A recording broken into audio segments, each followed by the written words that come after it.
Hello and welcome. I'm Kyle Markwalter for Film Bite, and I'm super excited to bring you another Film Bite review.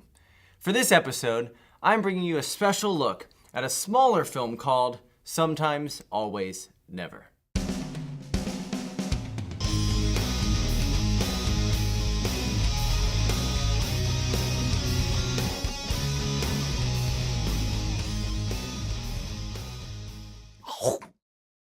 About a week and a half ago, I got the chance to visit the CineQuest Film Festival here in San Jose with some of my students.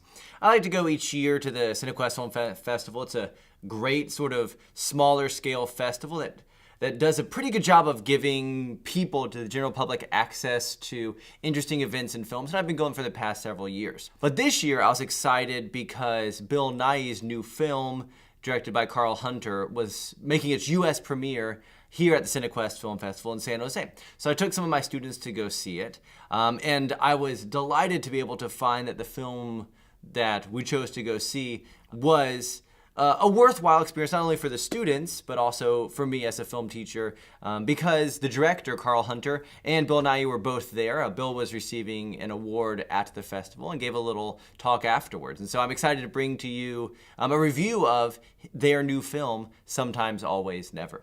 The film follows Bill Nighy's character who's a father with two adult sons. You find out that one of those sons has gone missing, and Bill Nighy's character, the father, is dealing with sort of the fallout emotionally and within the family relationship-wise of losing a son in his search for a son who might still be alive. And it's about him and his relationship with his other adult son and then that son's child, so Bill Nighy's grandson. And it really is an interesting take on relationships and loss. The visual style is really unique and does, from the beginning, really makes its mark as a film not interested in following the sort of traditional visual style that your drama or your dramedy might be interested in following. It's colorful and haunting at the same time. It plays around with kind of cartoonish visuals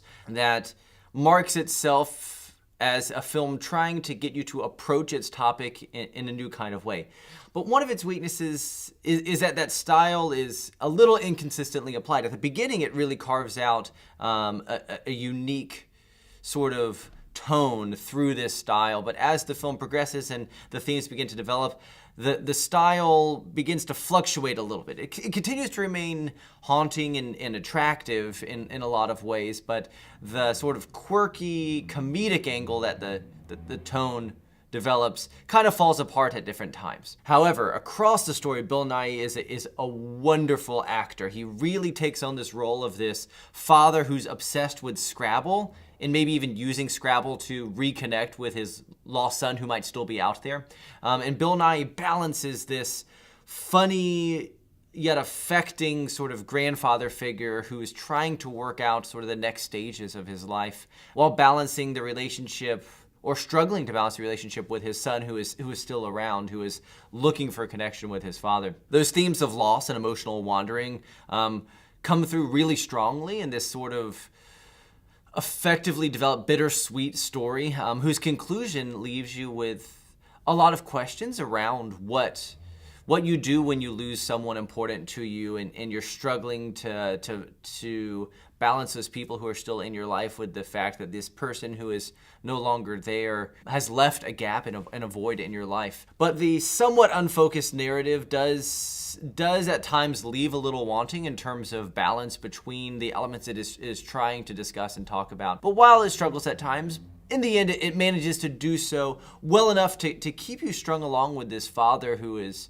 dealing with difficult questions of loss and reconnection at the same time. While this film has not yet been released in the US, I encourage you to see it when it does come out, especially if you're interested in a film that is sort of a spotlight piece for one of England's best working actors. At the festival, he talked a lot about how he got into filmmaking, how he got into acting, and the work that he's put in over the years to create sort of iconic roles that are quirky yet engaging and relevant and people that we can associate with in a lot of ways, even if we don't always see eye to eye with them. I give this film Sometimes Always Never 3 out of 5 bites. It is a good film diversion away from the sort of predictable stories that we often tend to see about loss in the multiplexes.